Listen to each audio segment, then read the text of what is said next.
Hare Krishna, devotees.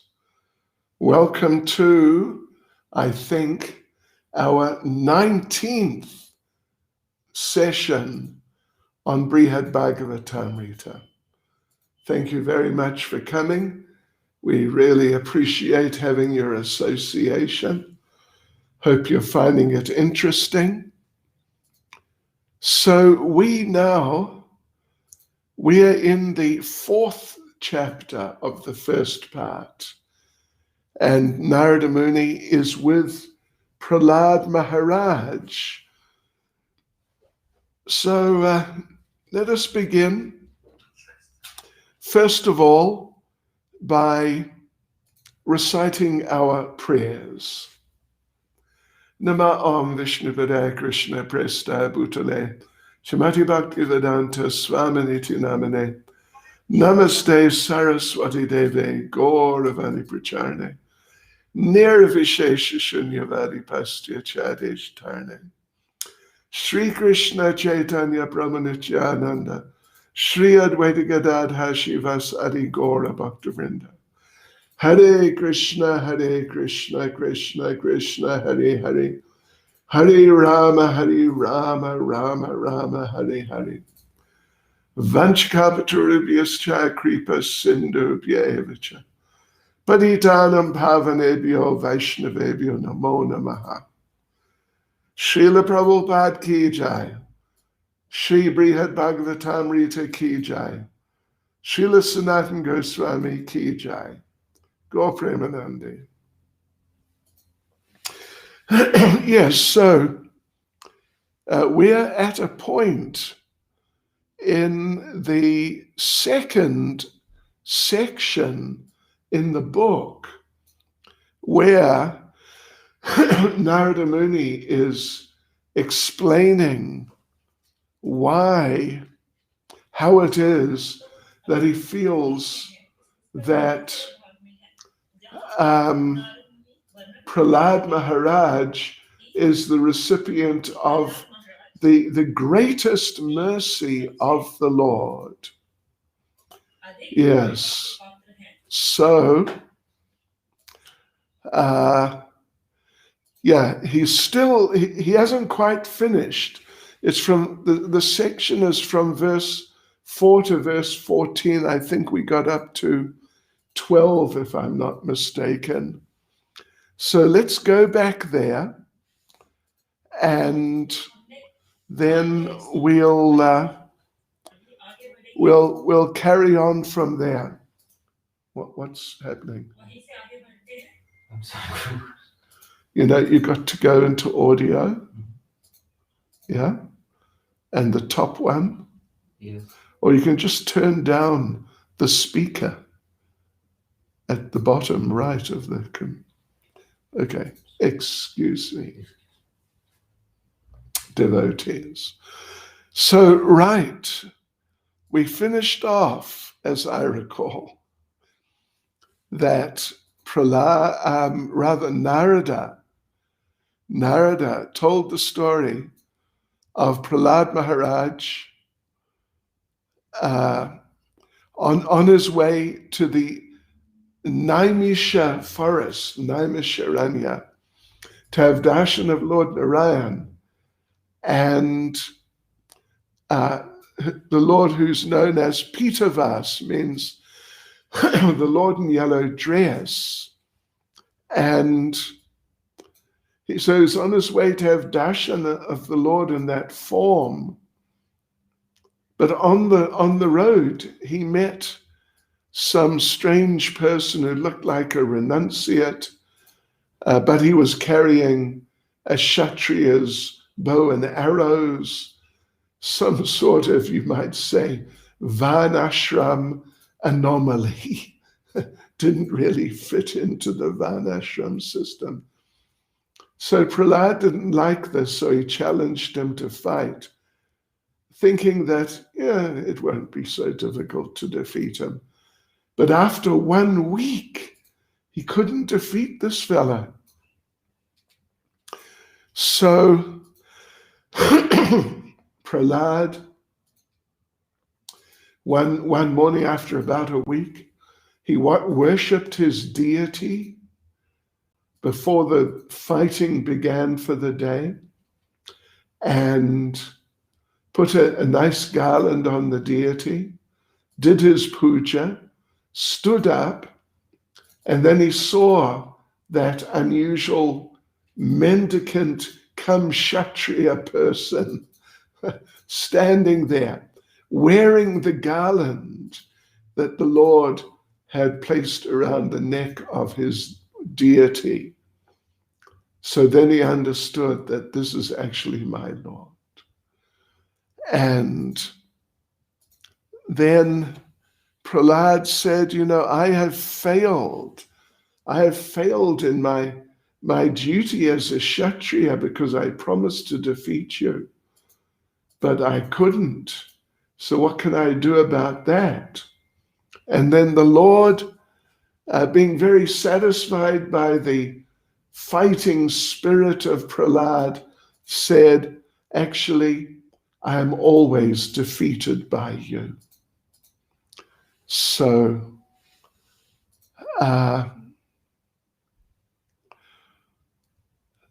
Narada Muni, he liked that.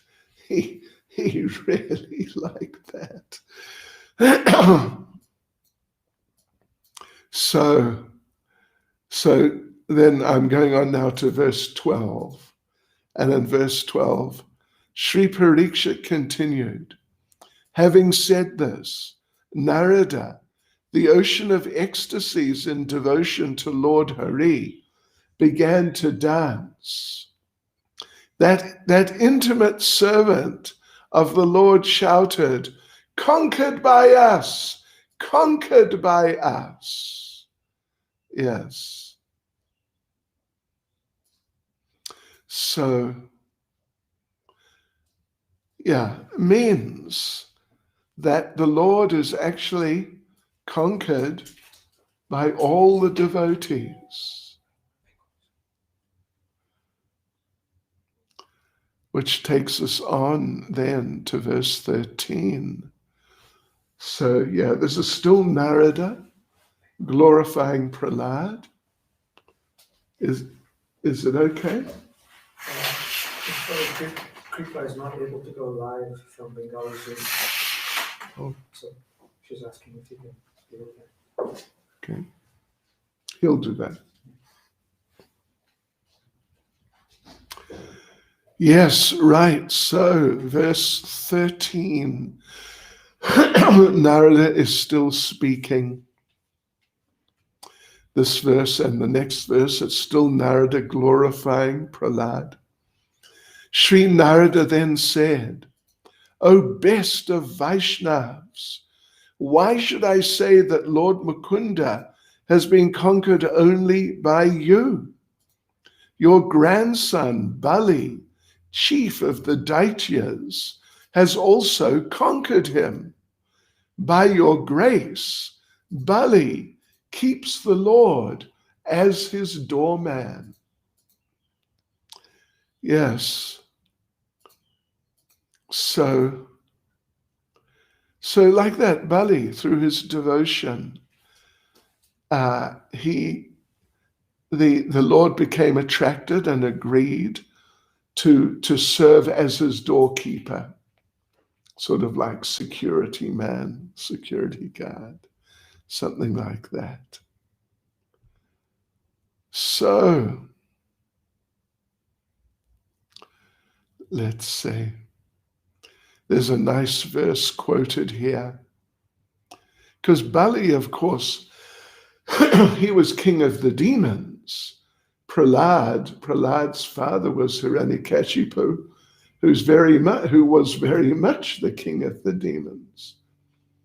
And so Prahlad was placed on the throne by the Lord after the killing of Hiranyakashipu, and Prahlad became king of the demons, even though he was a devotee. And then his grandson Bali became king of the demons. So how did Bali get such mercy when he's king of the demons. And a nice verse is quoted, Bhagavatam 8:23-6. O Supreme Personality of Godhead, this is Prahlad. This is Prahlad speaking. O Supreme Personality of Godhead, you are universally worshipped. Even Lord Brahma and Lord Shiva worship your lotus feet. Yet although you are such a great personality, you have kindly promised to protect us, the demons. I think that such kindness has never been achieved, even by Lord Brahma, Lord Shiva, or the goddess of fortune, Lakshmi. What to speak of other demigods or the common people? Yes, so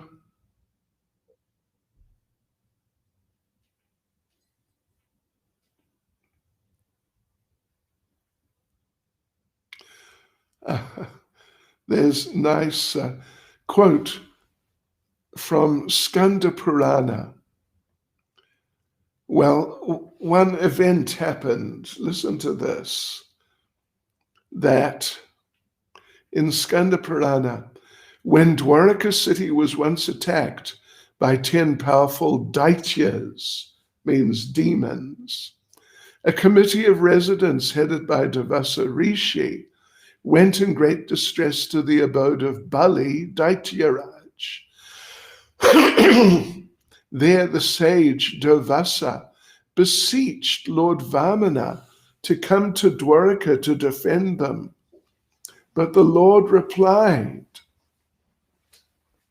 O best of Brahmins, I am not independent, because I am purchased by pure devotion, and by that alone, I am now the order carrier of Bali. I am completely controlled by that king of the Daityas. So my dear excellent Brahmin, please go ask the demon Bali, son of Virochana, and if he orders, I shall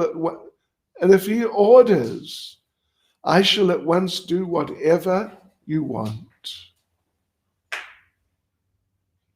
So, according to Skanda Purana, then these citizens, including Devasa, they went to Bali Maharaj, and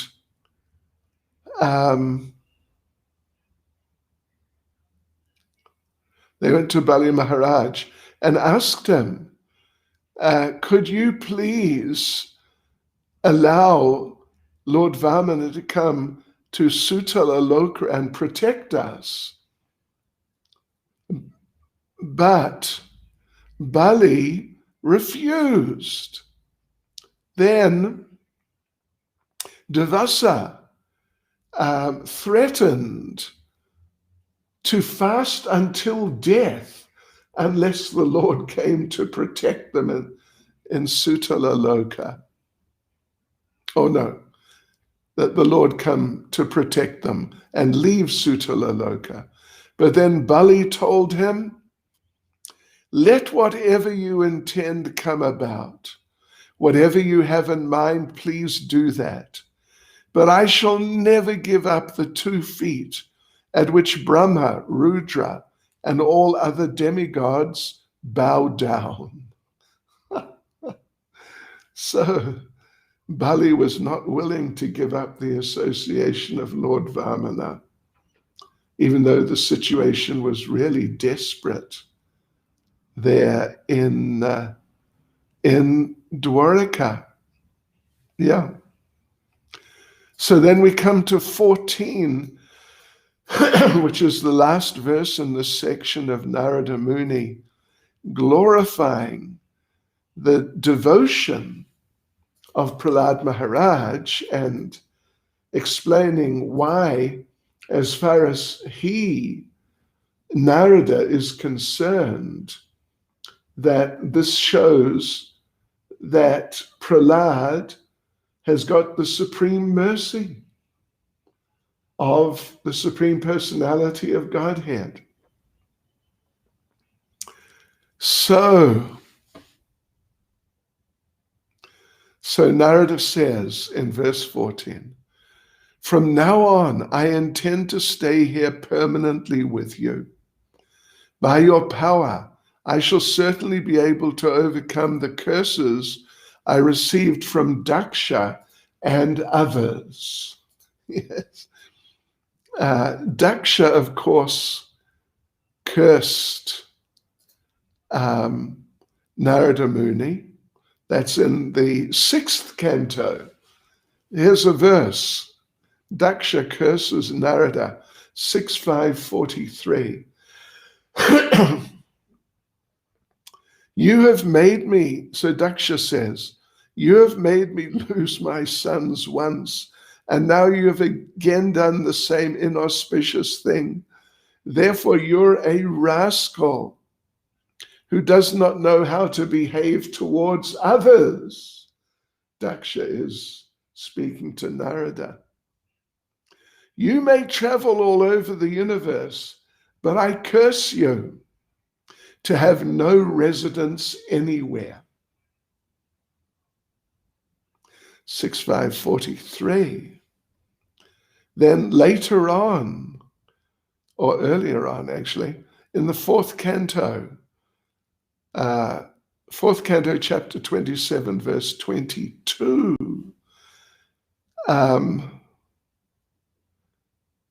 old age. This is in the story of Puranjan. Yes, very interesting story. So there, old age, the personality of old age, who is the daughter of time, asked Narada to marry her. But Narada, would you believe, refused. So old age, the daughter of time, then cursed Narada.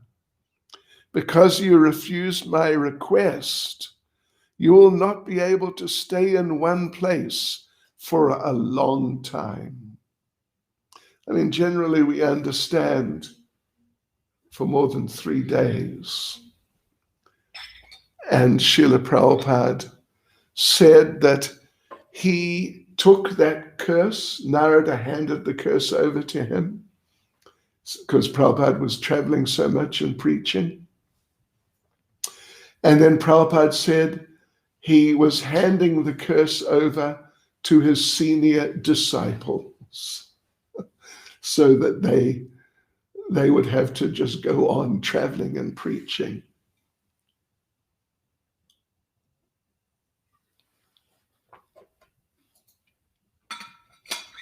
And I can report to you all that I used to do that. I think you know. Traveling. Gee, it was unbelievable. But for the last year and 2 months, I've hardly moved 1 inch. So I guess the curse has been reduced at least. Maybe I'll travel again after a while. So that was the section from verse 4 to verse 14, in which Narada expresses his appreciation for Prahlad and explains why it is Narada feels that Prahlad has been the recipient of the supreme mercy of the Lord. That was what we were reading there. From verse 4 to 14. Now, from verse 15, Narada refutes the praise of a Prahlad refutes the praise of Narada and explains in considerable detail why he feels it's just not the case at all. Okay, so we begin with 15, which is just introducing the section. Sri Parikshit said, unable to tolerate hearing his own praise, Prahlad lowered his face in embarrassment, bowed down before Narada, and respectfully addressed him in a quiet voice. So, this is very nice. We see in basically all these different personalities who Narada Muni is encountering here and there in all these different places. And Narada explains very nicely, actually, according to scripture, why he feels that these different devotees, one by one, they have been the recipients of the Lord's greatest mercy. So Narada does that, but then those devotees deny it completely, totally. And this is the symptom of an advanced devotee. One of the prominent symptoms, at least, particularly here within this material world, that the great devotees are extremely humble. And they sincerely and genuinely feel they just have no qualification. And they can present so many arguments, so much reasoning to explain why they feel they have actually got no mercy from the Lord. Because this little section here is, the heading is how Prahlad feels. He does not even have a single atom of mercy from the Lord. All right, so because Prahlad was very respectful towards Narada Muni, therefore he expressed himself in a very gentle and humble way. Why is that? I mean, certain specific point. Because Narada Muni is the spiritual master of Prahlad. Therefore, he didn't want to get a bit, intense about it. But rather, he, in a very gentle, respectful way, he bowed down. And then, in a very quiet, gentle voice, he explained why he felt he had just no mercy from the Lord. And in the purport, it says that if Prahlad had not been addressing such a respected person as Narada, his spiritual master, then Prahlad might have expressed anger by raising his voice. Okay, so then the real arguments why he feels he's got no mercy, they start from verse 16. And there are purports here. There's lots of purports, actually. Yeah, there's purports to almost every verse. So you know what I'm going to do? The section goes, ultimately it goes to 39, but Prahlad's very humble presentation, it goes, anyway, it goes on to 39, let's just put it that way. I think that's a fair way to put it. All right, so then, where are we? 15, 16. Here we are. Sri Prahlad said, "My Lord and spiritual master, please reconsider everything. Please reconsider everything you have said. A young boy simply cannot understand correctly the science of devotional service to Krishna." Because Narada had said that as a child, you understood everything, and you're a pure devotee from your early childhood.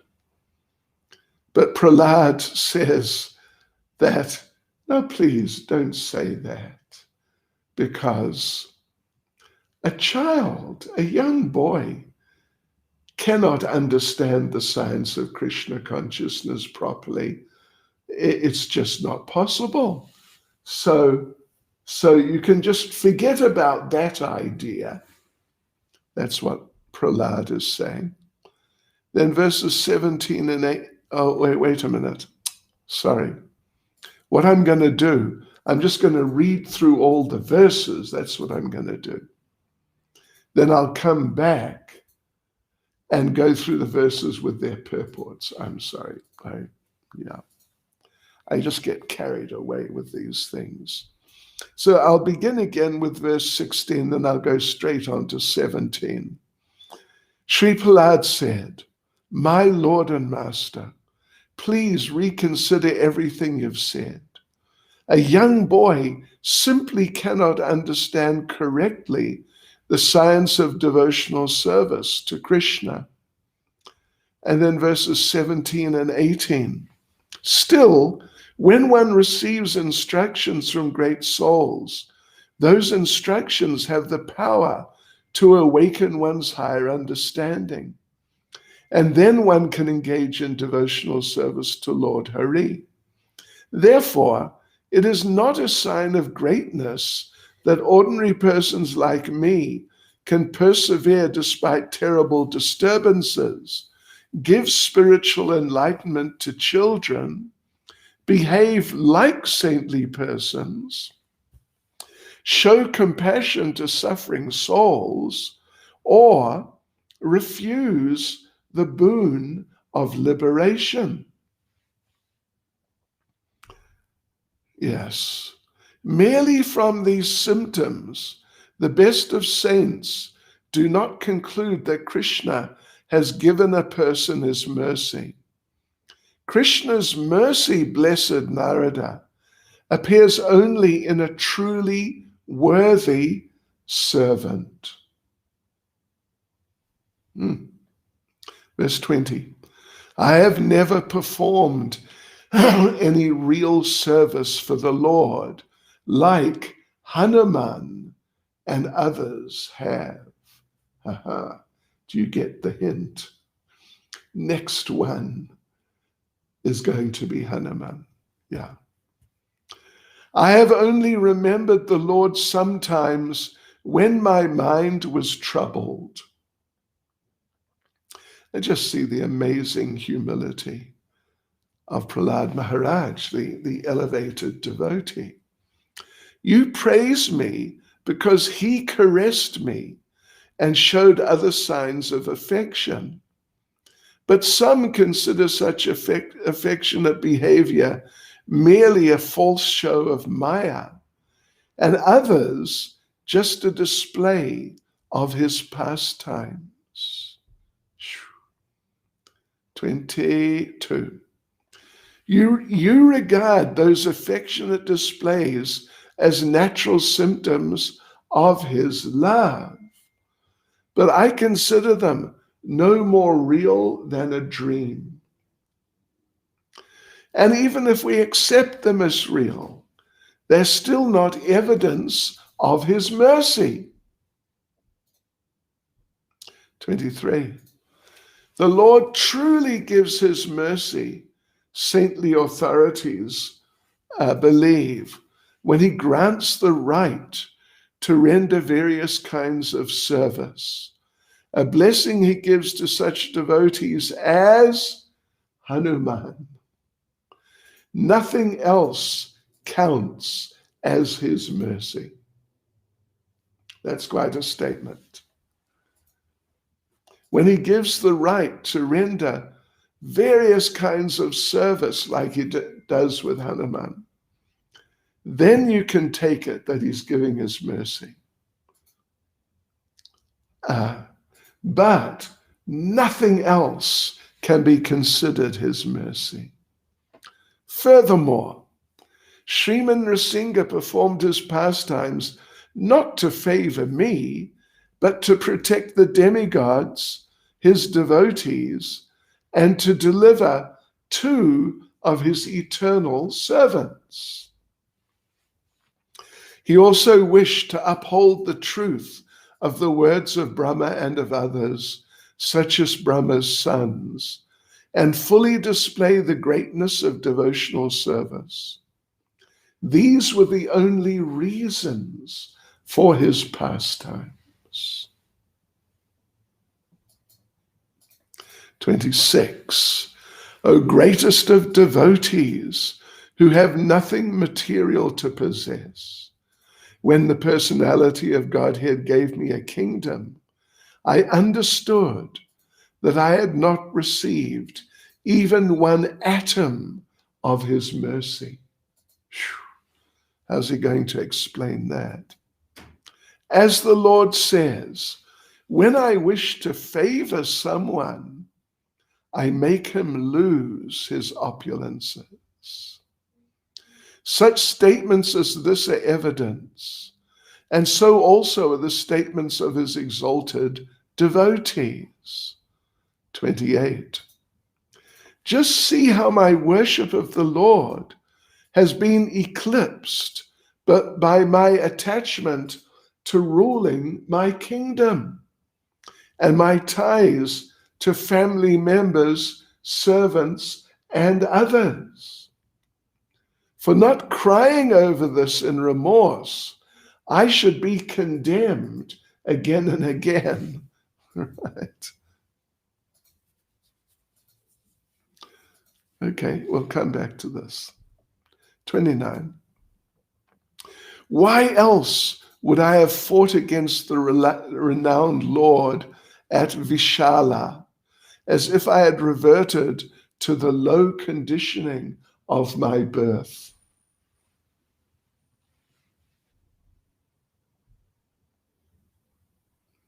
30. The demons in their teachings are always inclined to bad scholarship about the truth of the self.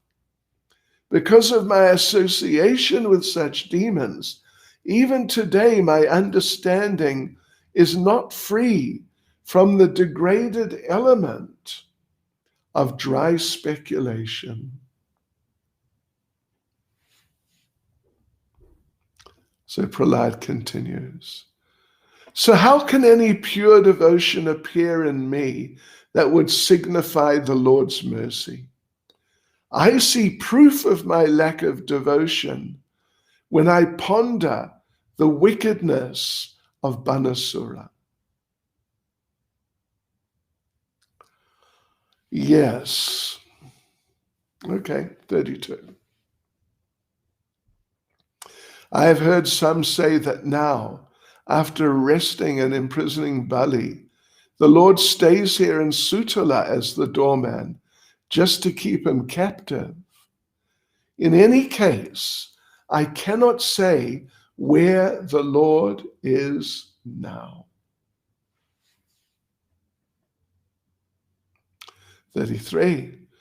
On rare occasions, Some persons like Ravana can see the Lord here. The Lord shows himself only when it suits his own purpose. He thus showed himself in this very place to Durvasa, because Durvasa had strong faith in being able to see the Lord. That's interesting. That's interesting. 34. Wherever one develops an intense desire to achieve the Supreme Lord, there one can obtain him. But the Lord's merely residing in a certain place does not grant one his association.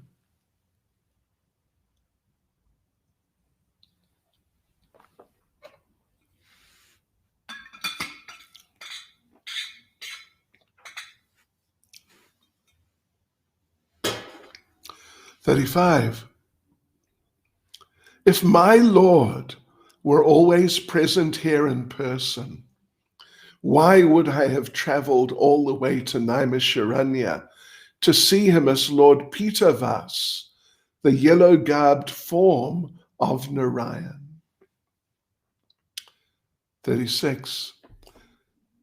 We can say, this is Prahlad now, listen to this. This is nice. We can say that by your mercy, he's talking to Prahlad, we can say that by your mercy, he's talking to Narada.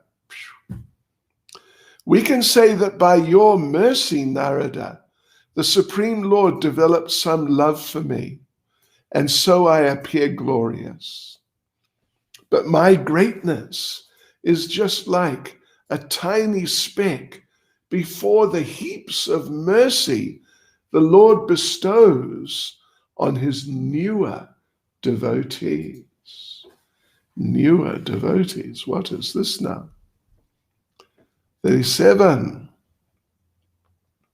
O Narada, your heart overflows with causeless compassion.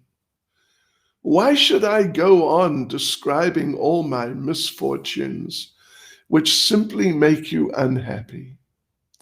Instead, please consider the Lord's mercy on Hanuman of the Kim Purushas. That's interesting. We're going to go there. Please note, my Lord, that the Supreme Personality of Godhead appeared suddenly in his form of Narasingha just to kill my father. And as soon as the Lord fulfilled his purpose, he at once disappeared. And 39 is the last verse in this section. I haven't been able to see my Lord directly whenever I wanted. So when I saw him once on the shore of the ocean, it was just like seeing a dream. All right, so that's that section, just the verses.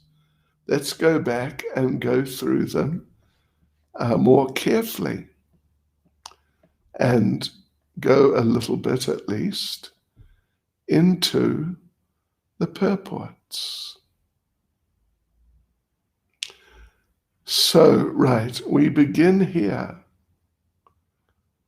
Well, verse 15,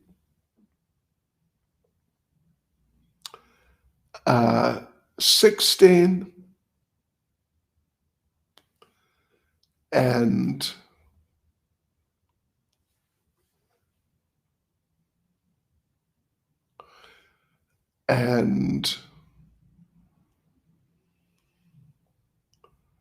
17 and 18. You just have a look at my notes. 15 to 39. Okay.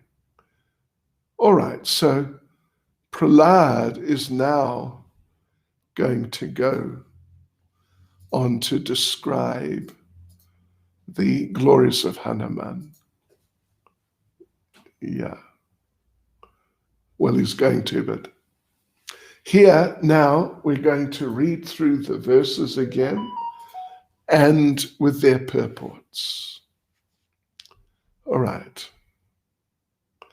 So we did 16, 17, and 18.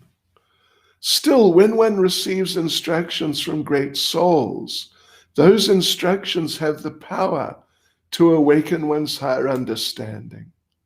And then one can engage in devotional service to Lord Hari.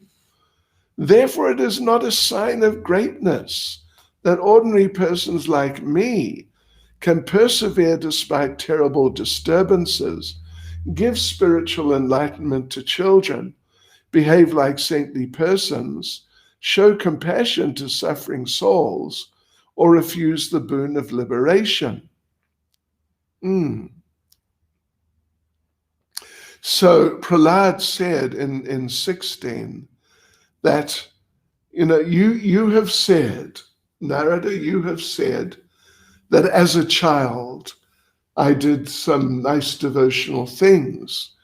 But what I say is, Prahlad says, when you receive instructions from great souls, those instructions have the potency to awaken one's higher understanding and empower one to do things which one otherwise would not at all think would be possible for you to do. Yeah. So therefore he's saying, I tolerated the abuse of Hiranyakashipu, my father, throwing me off a cliff, trying to have me cut to pieces with weapons and things like that. So Prahlad is saying that when you receive instructions from great devotees, those instructions, if you follow them, they give you the potency. And then you can become a devotee. So he's saying that's what happened to me. They gave me their instructions. Those instructions transformed me. And therefore, when an ordinary person like me can tolerate, despite the terrible disturbances my father put me through, or give spiritual enlightenment to children, this is another thing Narada had mentioned, or behave in different ways, like as if I'm a saintly person, or sometimes it may appear I'm showing compassion to the suffering souls, and sometimes even it may seem like I am refusing this illusory benediction of liberation.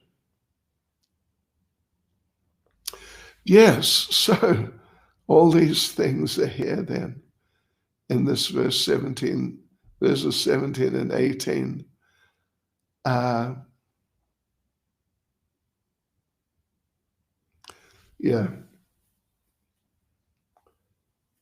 How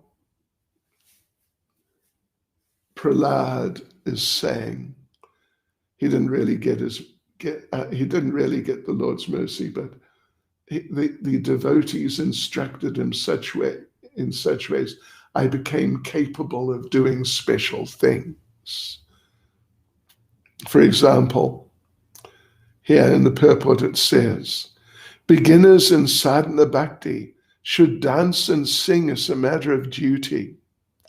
In other words, each item Narada offers as a sign of Prahlad's greatness is simply a natural effect of pure devotional service, which he received through following the instructions of the great devotees. Now, it wasn't him, it was the instructions from the great devotees. But he does admit, yes, sometimes I dance and sing, but even practicing neophytes often show these outward symptoms. particularly when there's a kirtan. You know, I've hardly been in a kirtan for a year. Not exactly. Actually, I've been in kirtan. But up here in Joburg, just 2 kirtans. Yeah, 2 kirtans. So Prahlad argues that the way he has behaved in his childhood is no reason to credit him with having special spiritual qualities. Actually, Lord Nrsingadev and Prahlad's spiritual master, Sri Narada, they deserve all the credit. 19. Merely from these symptoms, the best of saints do not conclude that Krishna has given a person his mercy.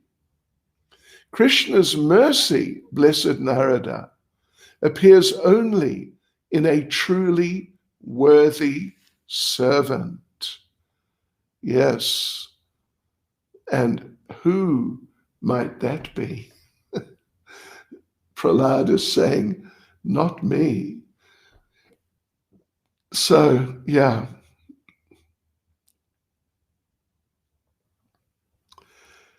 So Prahlad's saying, I couldn't have received Krishna's special mercy because he gives it only to devotees who really deserve it. And you, Narada, you are blessed by the Lord's mercy. So you know very well that only a proper candidate can obtain it. The Lord's mercy is infinite, beyond the limits of time and space, but in the material world it becomes visible only at certain times in certain suitable devotees. Verse 20. I have never performed any real service for the Lord like Hanuman and others. I have only remembered the Lord sometimes when my mind was troubled. Yes. So Narada might interrupt. You are a devotee, and so you do deserve his mercy. But then Prahlad replies by contrasting himself with others like Hanuman, particularly, who serve the Lord actively. And Prahlad says, even though I'm only meditating on the Lord, I'm not doing any active service. I just remember him.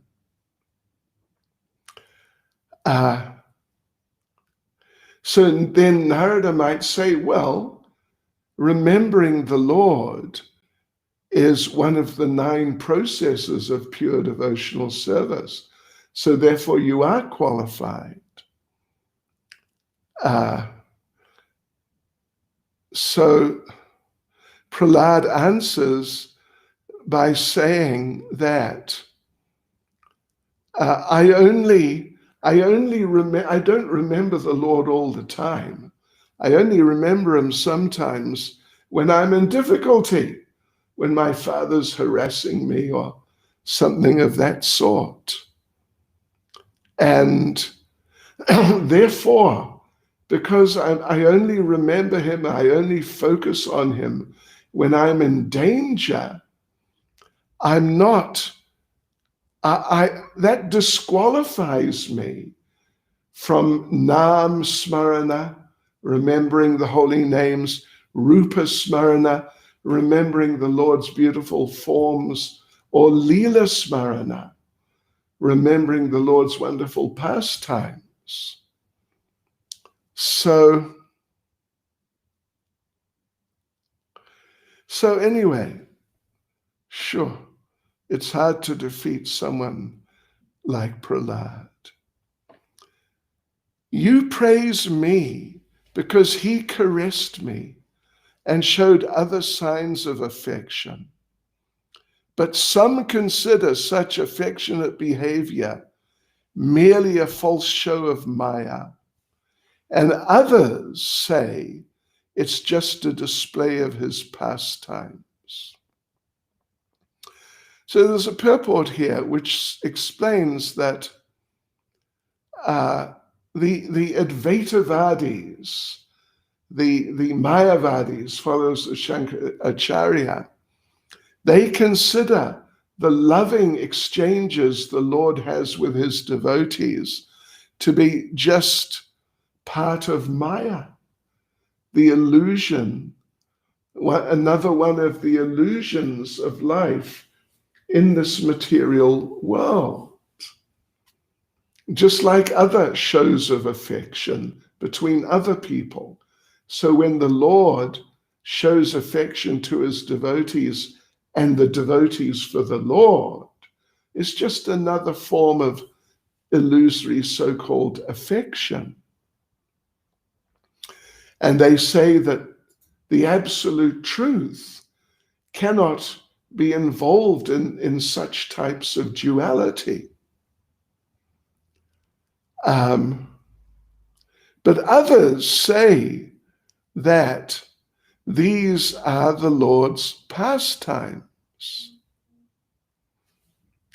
that the Lord, in order to enjoy his transcendental pastimes, he displays affection for his devotees. So the purport says, here, Sri Prahlad's idea is that even though the Lord's displays of affection may be considered real, he has acted in these ways only to fulfill the purposes of his own enjoyment. He enjoys loving exchanges. That's why he has them, just because he enjoys them. And it's not really connected with some sort of deep relationship with his devotee. It's just he's enjoying himself, having that sort of pretending to care for his devotees.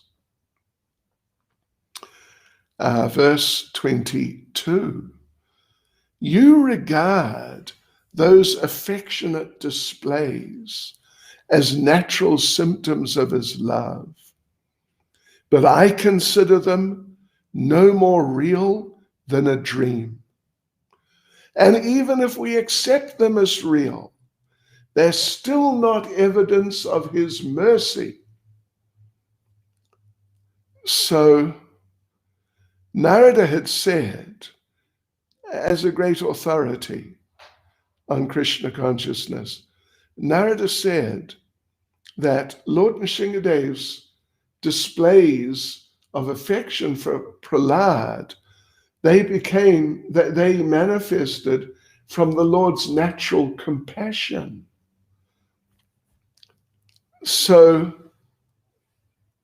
if that's meant to be the case, then it would mean that the Lord does not necessarily have any special feeling for Prahlad. It's just that he feels sorry for people who are in difficulty. That's all. No special feelings for Prahlad as an individual. And just as the Lord gives his mercy to everyone, just like a fire in a forest just burns all the trees indiscriminately, so the Lord in this way apparently displayed special feelings for Prahlad. So, but still, Narada could say, but still he gave you special favor.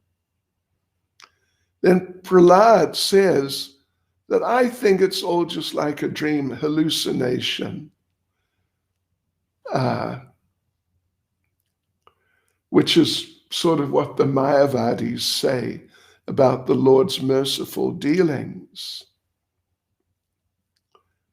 But here Prahlad is saying that they can be considered unreal because they're short-lived, just like a dream. So like this, whatever Narada says, Prahlad has some clever answer for. That, it's unreal.